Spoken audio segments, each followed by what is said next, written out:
அஸ்ஸலாமு அலைக்கும் வரஹ்மத்துல்லாஹி வபரகாத்துஹு. அளவற்ற அருளானும் நிகரற்ற அன்புடையமாகிய அல்லாஹுவின் திருப்பெயரால் துவங்குகின்றேன். எனதருமை இஸ்லாமிய சொந்தங்களே, நம்ம நேற்றைய தினம் கடைசியாக ஹைபரில் சலாம் பின் அபி உகைக் அப்படின்னு சொல்லக்கூடிய ஒரு யஹூதியை அப்துல்லா பின் அத்தீக் ரலியல்லாஹு அன்ஹு அவர்கள் கொன்றதாகவும், மற்றும் அதற்கு பின்னாடி அம்ர் பின் ஆஸ் மற்றும் ஹாலித் பின் வலீத் மற்றும் உஸ்மான் பின் தல்ஹா ரலியல்லாஹு அன்ஹு அவர்கள் எல்லோரும் ஒரே நேரத்தில் இஸ்லாம் கொண்டு வந்ததாகவும் நம்ம நேற்று பார்த்துக்கிட்டு இருந்தோம். அதில் அம்ர் பின் ஆஸ் எந்த அளவுக்கு எப்படி இஸ்லாம் கொண்டு வந்தாங்க அப்படின்னு சொல்லிட்டு ஒரு விஷயத்தை நம்ம தெளிவுபடுத்தணும். இன்னைக்கு நம்ம யாரை பார்க்கணும் அப்படின்னு சொன்னால், ஹாலித் பின் வலீத் சைஃபும் பின் சுயூஃபில்லா அப்படின்னு சொல்லப்படுவாங்க. இவங்க யாரு? அல்லாஹுடைய வாள், அல்லாஹுடைய வாள்களில் ஒரு வாளாக பேர் பெற்றவர். இவருடைய பேர் என்னது? Khalid bin Walid. இவருடைய தந்தை பேர் வலீத் பின் முகைரா. இந்த வலீத் பின் முகைரா யார் அப்படின்னு சொன்னா, பனி மஹ்சூமை சேர்ந்தவர். எப்படி ரசூல் ஸல்லல்லாஹு அலைஹி வஸல்லம் பனு ஹாஷிமை சேர்ந்தவங்களோ, அதே மாதிரி இந்த வலீத் பின் முகைரா யாரு? பனி மஹ்சூமை சேர்ந்தவங்க. இந்த பனி மஹ்சூம் எதுக்கு சிறப்பு பெற்றது அப்படின்னு சொன்னா, யுத்தத்துக்கும் யுத்த கலைகளுக்கும் சிறப்பு பெற்ற ஒரு வம்சம். இந்த வம்சத்தை சேர்ந்தவர் தான் யார்? அபூ ஜஹல் மற்றும் அம்ர் பின் ஹிஷாம் மற்றும் இதே போல வலீத் பின் முகைரா. இவர்கள் எல்லாம் எந்த குலத்தை சேர்ந்தவர்கள்? பனி மஹ்சூமை சேர்ந்தவர்கள். இவருக்கு அல் வஹீத் அப்படின்னு சொல்லி இன்னொரு பேரும் இருக்குது. எதுக்கு அப்படின்னு சொன்னா, காபாவுக்கு கிஸ்வாவை தொடுக்குவதற்கு, அதாவது காபாவுடைய துணியை அணிவதற்கு மக்காவில் உள்ள காஃபிர்கள் எல்லாரும் என்ன ஒரு சந்தா மாதிரி வசூல் பண்ணி அதுக்கு என்ன பண்ணுவாங்க? கிஸ்வாவை அணிவாங்க, அதாவது அந்த துணியை போடுவாங்க. ஆனால் இந்த வலீத் பின் முகைரா என்ன பண்ணுவான்? ஒரே ஒரு ஆளா நின்று அந்த கிஸ்வாவை, அந்த துணியை ரெடி பண்ணி போடுவாங்க. அதனாலதான் இவருக்கு என்ன வஹீதுன்னும் ஒரு பேர் வந்திருக்குது. இவர் மிகவும் பெரிய பணக்காரர். எதுக்கு அப்படின்னு சொன்னா, இவருடைய வியாபாரங்களும் அந்த மாதிரி தான் இருந்துச்சு. இவங்க இஸ்லாம் கொண்டு வராததுக்கு காரணமாகவும் இந்த பணம் தான் இருந்துச்சு. இவர் மிகவும் தான தர்மங்கள் செய்யக்கூடியவர். ஹாஜிகளுக்கு உணவு வசதி மற்றும் விடுதி வசதியும் செய்யக்கூடியவர். இந்த அளவுக்கு ரொம்ப பேர் போனவர். ஏறக்குறைய சொல்ல போனா மக்காவுடைய தலைவர் அப்படின்னு கூட சொல்லலாம். அப்படிதான் இந்த வலீத் பின் முகைரான்ற ஒரு மிகவும் பணக்காரர், யோசிக்க முடியாத அளவுக்கு பணக்காரர். அல்லாஹ் சுப்ஹானஹு வ தஆலா என்ன சொல்றான்? இவர் பணக்காரர் அப்படின்னு சொல்றான். நாங்க அவங்களுக்கு பணங்களையும் மற்றும் பிள்ளைகளையும் வணங்கணும் அப்படின்னு சொல்லிட்டு அல்லாஹ் சுப்ஹானஹு வ தஆலா சூரா முத்தஃபிர்ல நம்மளுக்கு சொல்லி காட்டுறான். அதுக்கு பின்னாடி இந்த வலீத் பின் முகைராவுக்கு இன்னும் கொஞ்சம் சொல்ல போனா என்னது, இவன் ஒரு தடவை அபூ ஜஹல் கிட்ட பேசிக்கிட்டு இருக்கிறப்போ ஒரு வார்த்தையை சொன்னான். அல்லாஹ் சுப்ஹானஹு வ தஆலா அந்த வார்த்தைகளை குர்ஆனுடைய மொழியில இறக்கி காட்டுற. என்னது? லவ்லா நுஸில அலா ஹாதல் குர்ஆன் அலா ரஜுலின் மின் கரியத்தில் அதீம். அதாவது இந்த குர்ஆன் நாசில் ஆகட்டும் அப்படின்னு சொன்னா, அதாவது இறக்கப்படுகிறது அப்படின்னு சொன்னால், இந்த இரண்டு பெரிய நாட்டுகளான அவர்களுடைய தலைவர்கள் மீது ஏன் இறக்கப்படவில்லை? முஹம்மது ஸல்லல்லாஹு அலைஹி வஸல்லம் போன்ற ஒரு பணம் இல்லாத ஒரு நபர் மீது ஏன் இறக்கப்படணும் அப்படின்னு சொல்லிட்டு கேலி செய்ததாகவும் அல்லாஹ் சுப்ஹானஹு வ தஆலா சொல்லி காட்டுறான். இன்னும் சொன்ன போனா, அபஸ வ தவல்லால, அதாவது ரசூல் ஸல்லல்லாஹு அலைஹி வஸல்லம்க்கு எச்சரிக்கை செய்வதனுடைய அந்த சூரா இருக்குதுல்ல, இப்னு உம்மி மக்தூம் ரலியல்லாஹு தஆலா பற்றி பின்னணி இதோட பின்னணி என்ன? இப்னு உம்மி மக்தூம் ரலியல்லாஹு தஆலா வருவாங்க. அவங்க பின்னாடி என்ன பண்ணுவாங்க? மூஞ்சியை கொஞ்சம் திருப்பிக்கிட்டதுனால அல்லாஹ் சுப்ஹானஹு வ தஆலா என்ன பண்றான்? இந்த சூறாவை இறக்குறான்னு நம்மளுக்கு எல்லாருக்குமே தெரியும். இதுல ஒரு ஆயத்து வரும். என்னது? அம்மா மனிஸ்தக்னா ஃபஅன்த லஹு தஸத்தா. அதாவது உங்க கிட்ட தேவையே இல்லாத ஒருத்தர்கிட்ட நீங்க ஏன் போய் மன்றாடுறீங்க? அவங்க பின்னாடியே உங்களுடைய டைம் வேஸ்ட் பண்றீங்க அப்படின்னு சொல்லிட்டு அல்லாஹ் சுப்ஹானஹு வ தஆலா ஒரு வார்த்தையை சொல்லுவான்ல, அதுவும் வலீத் பின் முகைராவுக்கு வேண்டியது அப்படின்னு சொல்லிட்டு சில முஃபஸ்ஸிரீன்கள் சொல்றாங்க. அதுக்கு பின்னாடி இந்த வலீத் பின் முகைரா என்ன பண்ணுவான்? ரசூல் ஸல்லல்லாஹு அலைஹி வஸல்லம் காபா முன்னாடி நின்றுகிட்டு தொழுவாங்க. தொழுதுகிட்டு இருக்கிறப்போ அந்த சில வார்த்தைகள் கேட்டு என்ன பண்ணுவான்? இன்ன ஹாதா அலாவா, அதாவது இந்த குர்ஆன் என்பது என்னது? இறைவனுடைய வார்த்தைகளை தவிர வேற எதுவும் இருக்க முடியாது அப்படின்னு சொல்லிட்டு சொல்லிக்கிட்டே போவான். இதை சில பேர் கேட்டு என்ன பண்ணுவாங்க? வலீத் பின் முகைரா முஸ்லீம் ஆகிட்டான் அப்படின்னு சொல்லிடுவாங்க. சொல்லிட்டு உடனடியாக எங்க போவாங்க? அவருடைய சித்தப்பாவான, அதாவது வலீத் பின் முகைரா சித்தப்பா, அவங்களுடைய மகன் யாரு? அபூ ஜஹல். அவங்க கிட்ட போவாங்க. அபூ ஜஹல் கிட்ட அபூஜஹல் கிட்ட போய் இப்படி வலித் பின் முகைரா வந்து முஸ்லீம் ஆயிட்டா அப்படின்னு சொன்னோன்னு நீங்க போங்க நான் பாத்துக்கிறேன் அப்படின்னு சொல்லிட்டு அபூஜஹல் அழுத வர்ணமாகவே என்ன பண்ணுவாங்க, வலித் பின் முகைராட்ட வருவாங்க. இப்படிலாம் வந்து நான் கேள்விப்படுறேன், என்ன சங்கதி, நீங்க முஸ்லீம் ஆகிட்டீங்களாம்ல அப்படின்னு சொன்ன பின்னாடி வலித் பின் முகைரா என்ன பண்றாங்க, அப்படியா நான் ஒன்னும் இஸ்லாத்தை ஏத்துக்கிறலையே அப்படின்னு சொல்றாங்க. அப்ப நீங்க வந்து ஏன் எனது ரசூல் ஸல்லல்லாஹு அலைஹி வஸல்லம் நேரடியாக தாக்க மாட்டேங்கிறீங்க, அவங்க பின்னாடி ஏன் நல்ல விதமாகவே போறீங்க அப்படின்னு சொல்லிட்டு கேட்பாப்ல. கேட்ட பின்னாடி மக்கள் சொன்னதையும் நீங்களும் சொல்லலாம்ல, அவர் ஒரு பைத்தியக்காரன்னு சொல்லுங்க, அல்லது அவர் ஒரு என்னது ஜோதிஷம் சொல்றவரு அப்படின்னு சொல்லுங்க அப்படின்னு சொல்லிட்டு அபூஜஹல் சொல்லுவான்.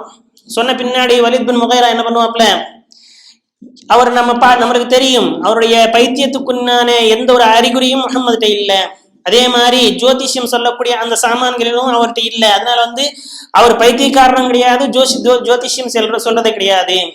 அதுக்கு பின்னாடி அபூஜஹல் கேட்பாப்ல, அப்ப அவர் என்ன சொல்லலாம், கடைசியில் ஒரு முடிவு சொல்லுங்க நீங்க. அதுக்கு பின்னாடி அல்லாஹ் சுப்ஹானஹு வ தஆலா என்ன பண்றான், ஒரு ஆயத்துக்கு இறக்குறான், வதர்னி வமன் ஹலக்து வஹீதா, என்னையும் வஹீத் என்று சொல்லக்கூடிய நபரையும் தனியாக விட்டுருங்க. தர்னி வமன் ஹலக்து வஹீதா வஜஅல்து லஹு மாலம் மம்தூதா, அவனுக்கு நாங்கள் பிள்ளைகளையும் மற்றும் காசுகளையும் அல்லள்ளி கொடுத்தோம். மற்றும் என்ன சொல்லுவான், இன்னஹு ஃபக்கர வகத்தர், அவனுக்கு நாசம் அடையட்டும், அவன் யோசித்தான். எப்படி யோசிக்கிறான் அவன், இப்படிலாம் எப்படி யோசிக்க முடிஞ்சி, ஃபகுதில கைஃப கத்தர், மற்றும் அவனுக்கு நாசமாகட்டும், அவன் எப்படி இப்படி யோசித்தான் அப்படின்னு சொல்லிட்டு அல்லாஹ் சுப்ஹானஹு வ தஆலா என்ன பண்றான், அவனை சாபம் சொன்னதாகவே இது பண்றான். கடைசியில் என்ன சொல்லிடுவான், இன்ன ஹாதா கவுலுல் பஷர் இன்ன ஹாதா சிஹ்ரு யுஸர், இது வந்து என்னது தெளிவான சூன்யமே தவிர வேற ஒன்றும் கிடையாது. இந்த சூன்யத்தின் மூலமாக முஹம்மது என்ன பண்ணுவாப்ல, ஸல்லல்லாஹு அலைஹி வஸல்லம் மகனும் மற்றும் தந்தைக்கும் நடுவிலே வந்து பிரிவை ஏற்படுத்துவார் அப்படின்னு சொல்லிட்டு ஒரு விஷயத்த சொல்லுவான். இந்த விஷயத்த வந்து அபூஜஹல் கேட்டுட்டு, அப்ப இதை வலீத் பின் முகைரா சொன்னதாக நான் மக்கள்கிட்ட சொல்லிடுவோம் அப்படின்னு சொல்லிட்டு புறப்படுவாப்ல. இவர் போறதுக்கு முன்னாடியே, அதாவது அபூஜஹல் வந்து மக்கள்கிட்ட போய் சொல்றதுக்கு முன்னாடியே என்னவாகும், இந்த ஆயத்துக்கள் என்பது இறங்கிட்டு என்னவாகும், மக்கள்கிட்ட வந்து பரவிடும். இப்படி இருந்துச்சு. அதுக்கு பின்னாடி இந்த வலீத் பின் முகைராவுக்கு எத்தனை குழந்தைகள் அப்படின்னு சொல்லிட்டு பாத்தீங்கன்னு சொன்னா, ஒரு ரிவாயத்தின் பிரகாரம் 7 பிள்ளைகள், அதாவது ஆண் குழந்தைகள், மற்றும் இன்னொரு இதுல என்ன வருது 9 குழந்தைகள் அப்படின்னு சொல்லிட்டு வருது, அது ஆண் பிள்ளைகள். இவங்க வந்து வந்தா அப்படின்னு சொன்னா ஒரு பெரிய பட்டாளமே வரும் அவனோட சேர்ந்த திரண்டு, தன்னுடைய 9 மகன்களையும் தன்னுடைய அந்த யாரெல்லாம் அவங்களை பின்பற்றுவாங்களோ அவங்களோடையும் சேர்ந்து வந்தா அப்படின்னு சொன்னா ஒரு பெரிய கூட்டமே, ஒரு பட்டாளையே எடுத்து வருவாங்க. அப்படி வந்து ஒரு என்னன்னா ஒரு இதுல ஆணவத்தோடு வர்ற ஒரு கூட்டம் அப்படி இருந்துச்சு. இவனுடைய வஃபாத் என்பது, அதாவது இவனுடைய மௌத் என்பது எப்படி நடந்துச்சு அப்படின்னு சொன்னா, இவன் கர்ப்பம் கொண்ட விதமாக தன்னுடைய ஆடையை வந்து இழுத்துக்கிட்டே வருவான். இவனுடைய ஆடை எப்படி இருக்கும், இழுத்துக்கிட்டே வருவான். வந்த பின்னாடி ஒரு நாள் பாதையில வந்து ஒரு அம்பு கிடந்திருக்கு. அந்த அம்புன்றது இவனுடைய அந்த துணியில மாட்டி அதை வந்து எப்படியோ அவனுடைய காலுக்கு வந்து அடிபட்டுருச்சு. அந்த அடியின் மூலமாக இவனோட மரணமும் ஏற்பட்டுருச்சு. இப்போ நம்ம வந்து இவங்களுடைய அம்மா கிட்ட வருவோம். ஹாலித் பின் வலீத் ரலியல்லாஹு தஆலா அம்மா யாரு, லுபாபா அப்படின்னு சொல்லக்கூடிய ஒரு பெண்மணி. இவர் வந்து ஸல்லல்லாஹு அலைஹி வஸல்லம் அவர்களுக்கு சொந்தக்காரர். யாரு, லுபாபான்றவரு எப்படியோ சுத்தி வளைச்சு என்னவாகும், ரசூல் ஸல்லல்லாஹு அலைஹி வஸல்லத்துக்கு சொந்தம் வந்துடும். அதே மாதிரி உமர் ரலியல்லாஹு தஆலா அவர்களுக்கும் சொந்தம் வந்துடும் இந்த லுபாபான்ற பெண்ணக்குடி. அதுக்கு பின்னாடி இவங்களுடைய மகன் தான் யாரு, ஹாலித். இவங்க வந்து ஹாலித்னுடைய சிறப்பு தன்மை என்னது, இவர் வந்து யுத்த வீரர். அதாவது சின்ன புள்ளையிலிருந்தே வந்து யுத்த கலைகள் மற்றும் குதிரை மேல எப்படி சவாரி செய்யுது, ஓடிக்கொண்டிருக்கிற குதிரையில இருந்து எப்படி அம்பு விடுறது, எல்லா கலைகளையும் கத்து வச்சுக்கிட்டு இருந்தாங்க. அதே மாதிரி ஒரு யுத்தத்தை வந்து எப்படி பண்ணணும், யுத்தம் கலைகள் சொல்லக்கூடிய ஒரு யுக்தி எப்படி இருக்கும் அப்படின்னு சொல்லிட்டு எல்லா விஷயங்களையும் கத்து வச்சிருந்தாங்க. ரசூல் ஸல்லல்லாஹு அலைஹி வஸல்லத்தை விட இவங்க 20 வருஷம் சின்னவங்க கூட. எப்படி, ரசூல் ஸல்லல்லாஹு அலைஹி வஸல்லத்தை விட 20 வருடங்கள் இவங்க வந்து சின்னவங்க. இதுக்கு பின்னாடி என்னவாகுது, பத்ருடைய போர் நடக்குது. இவங்க வந்து என்ன பண்றாங்க, பத்ருடைய போருக்கு வர முடியல. ஏன்னு சொன்னா அந்த காலத்துல இவங்க ஷாம் நாட்டுக்கு வியாபார ரீதியாக போயிட்டாங்க. போன பின்னாடி அங்க இருக்கிறனால என்னவாச்சு, இவங்க வந்து பத்ருடைய யுத்தத்துக்கு வர முடியல. ஆனால் இவருடைய சகோதரர் வலீத், அவர் பேரும் வலீத், அவங்களுடைய பேர் என்ன, வலீத் பின் வலீத். இவங்க என்ன பண்றாங்க, பத்ருடைய போர்ல கலந்துக்கிறாங்க. பத்ருடைய போர்ல வந்து முஸ்லிம்கள் வெற்றி பெற்றுறாங்க. மற்றும் இந்த வலீத் என்றவர் என்ன பண்றாப்புல, முஸ்லிம்களுடைய கையில வந்து கைதியாக அகப்பட்டுறாங்க. அகப்பட்ட பின்னாடி நம்மளுக்கு தான் வந்து முன்னாடி நம்ம படிச்சோம்ல, பத்ருடைய போர்ல என்ன நடந்துச்சு, அவங்கவுங்க தன்னுடைய சக்திக்கு உட்பட்டு என்ன பண்ணணும், ஃபிதியாவை கொடுத்துட்டு தன்னுடைய கைதிகளை அழைச்சிட்டு போகணும். அப்படித்தானே பத்ருடைய போர்ல நம்ம அதான் படிச்சோம். இந்த வலீத் பின் வலீதை விடுவிக்கிறதுக்கு என்ன பண்றாங்க, ஹாலித் பின் வலீத் வந்து 4000 தீனார்களை, அதாவது இன்னொரு ரிவாயத்தில் என்னப்படுது 4000 என்னது பொற்காசுகளை, அதாவது தங்க காசுகளை என்ன பண்றாங்க கொண்டு வர்றாங்க. கொண்டு வந்துட்டு அவங்களை விடுவிச்சுட்டு போறாங்க. விடுவிச்சுட்டு போட்டு மதீனாவில இருந்து இன்னும் கொஞ்சம் கிலோமீட்டர் தான் தள்ளி போய் அங்க வந்து கூடாரம் ஏற்படுத்தி நைட்டு தங்குவாங்க. இந்த வலீத் பின் வலீத் என்ன பண்ணுவாங்க, திரும்ப மதீனாவுக்கு வந்துட்டு இஸ்லாத்தை ஏத்துக்குருவாங்க. ஏத்துக்கிட்ட உடனே இந்த ஹாலித் பின் வலீத் ரலியல்லாஹு தஆலா என்னவாகும், பெரிய அதிர்ச்சி ஆயிரும்.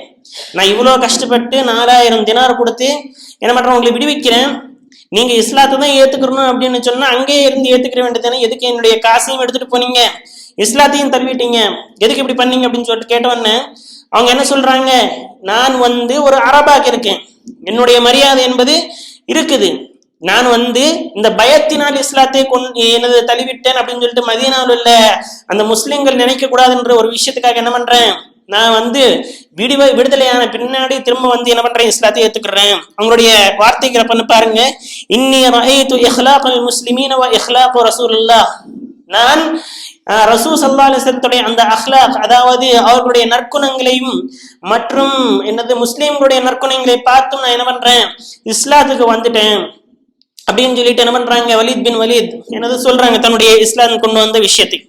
அதுக்கு பின்னாடி உஹதுடைய போர் வந்துருச்சு.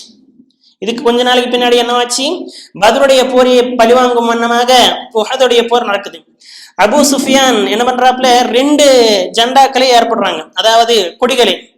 ஒரு கொடி யார்கிட்ட இருக்குது, ஹாலித் பின் வலீத் ரலியல்லாஹு தஆலா இருக்குது, இன்னொரு கொடி யார்கிட்ட இருக்குது, அதே மாதிரி அதே ஸ்டேஜில் உள்ள இக்ரிமா பின் அபி ஜஹலுடைய மகன் இக்ரிமா கிட்ட இருக்குது. இந்த ஹாலித் பின் வலீத் ரலியல்லாஹு தஆலா என்ன பண்றாங்க, உஹது போர்ல முஸ்லிம்கள் தோத்து போயிட்டாங்க, அதாவது முஸ்லிம்கள் ஜெயிச்சிட்டாங்க அப்படின்னு சொல்லிட்டு காஃபிர்கள் என்ன பண்றாங்க, ஓடுறாங்கல்ல. ஓடின பின்னாடி அந்த மலைக்கு மேல ரசூல் ஸல்லல்லாஹு அலைஹி வஸல்லம் என்ன பண்றாங்க, 50 சஹாபாக்களை நிக்க வைக்கிறாங்க. அந்த மலையுடைய பேர் என்ன, ருமாத். அந்த மலையில் இருந்து இந்த கனிமத்துடைய பொருட்களை எடுப்பதற்காக 35 சஹாபாக்கள் கீழே இறங்கி வர்றது இந்த ஹாலித் பின் வலீத் பார்த்துட்டாங்க காலியா இருக்குன்னு சொல்லிட்டு அங்கிட்டு இருந்து என்ன பண்றாங்க, ஒரு யுக்தியோடன் அவங்களுடைய அந்த யுத்த கலைன்றது இப்படி இருக்கு பாருங்க, அங்கிட்டு இருந்து வந்தா முஸ்லிம்களை வந்து தோக்கடிச்சிடணும் அப்படின்னு சொல்லிட்டு அங்கிட்டு இருந்து, அதாவது மனையுடைய அந்த கேப்ல இருந்து வந்து திரும்பவும் தாக்க ஆரம்பிக்கிறாங்க. இப்படி வந்து இந்த ஹந்தக், அதாவது உஹது போர் முடிஞ்சிருச்சு. இதுக்கு பின்னாடி 3வது ஒரு யுத்தம் ஹந்தக், அதாவது குழி தோண்டி அகல் போர்னு சொல்லுவாங்கல்ல, அந்த போர் நடைபெறுது. இந்த அகலை தாண்டக்கூடிய ஒரே ஒரு நபர் யாரு அப்படின்னு சொன்னா ஹாலித் பின் வலீத் ரலியல்லாஹு தஆலா அவர்கள் தான். அதாவது அவங்களுடைய அந்த யுக்தியினால் அவங்களும் அவங்களுடைய கூட்டம் மட்டும்தான் அங்கிட்டு தாண்ட முடிஞ்சே தவிர வேற யாரும் வந்து அந்த குழியை அந்த அகலே தாண்டவே முடியவில்லை. இதற்கு பின்னாடி சுலைஹ் ஹுதைபியா நடக்குது. நம்ம இன்ஷா அல்லாஹ் வந்து வரக்கூடிய கிளாஸ்ல பார்ப்போம் என்னது சுலைஹ் ஹுதைபியா என்ன அப்படின்னு சொல்லிட்டு.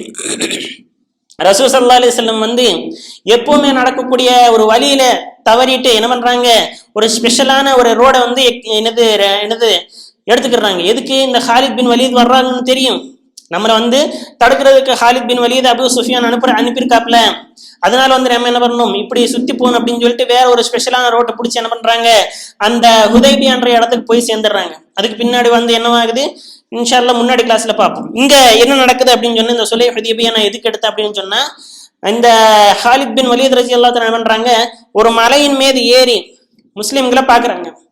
முஸ்லிம்களை பார்த்துக்கிட்டு இருக்கிறப்போ அங்க ரசூல் ஸல்லல்லாஹு அலைஹி வஸல்லம் மற்றும் அவருடைய தோழர்கள் என்ன பண்றாங்க, அதாவது சலாத்துல் ஹவுஃப், அதாவது பயத்தினுடைய நிலையில் தொழக்கூடிய ஒரு தொழுகையை தொழுதுகிட்டு இருந்தாங்க. இதை வந்து பார்த்து ரொம்பவும் என்னது பூரிச்சு போயிட்டாங்க ஹாலித் பின் வலீத் ரலியல்லாஹு தஆலா அவர்கள்.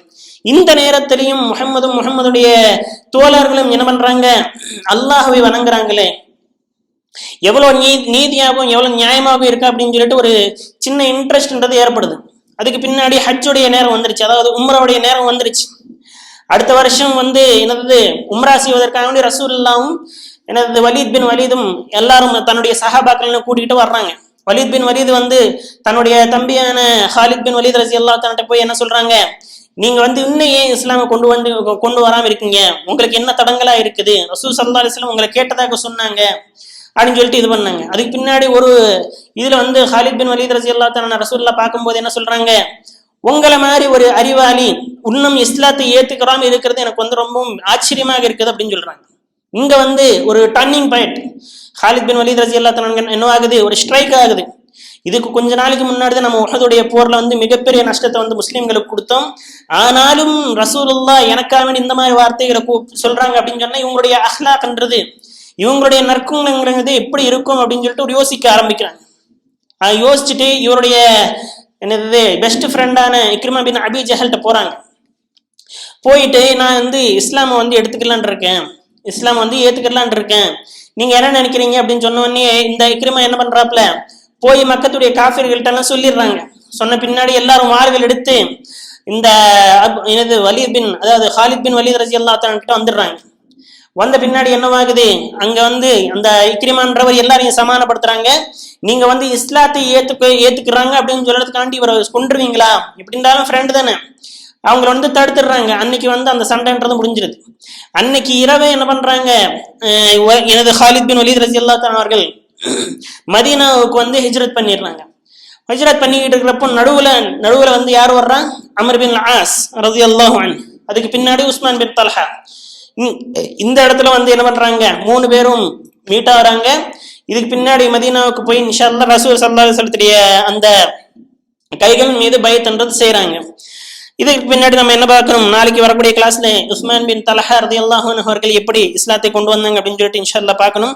அல்லாஹ் கிட்ட துஆ என்னவென்றால் நமக்கு எல்லாருக்குமே இந்த சீரத்து நபியை முழுமையாக கற்றுக்கொண்டு அதன் பிரகாரம் அமல் செய்யும் நன்மக்களாக அல்லாஹ் சுப்ஹானஹு வ தஆலா உங்களையும் நியமாக்கி ருவானாக. ஆமீன். வ ஆகிரு தஅவானா அல்ஹம்துலில்லாஹி ரப்பில் ஆலமீன்.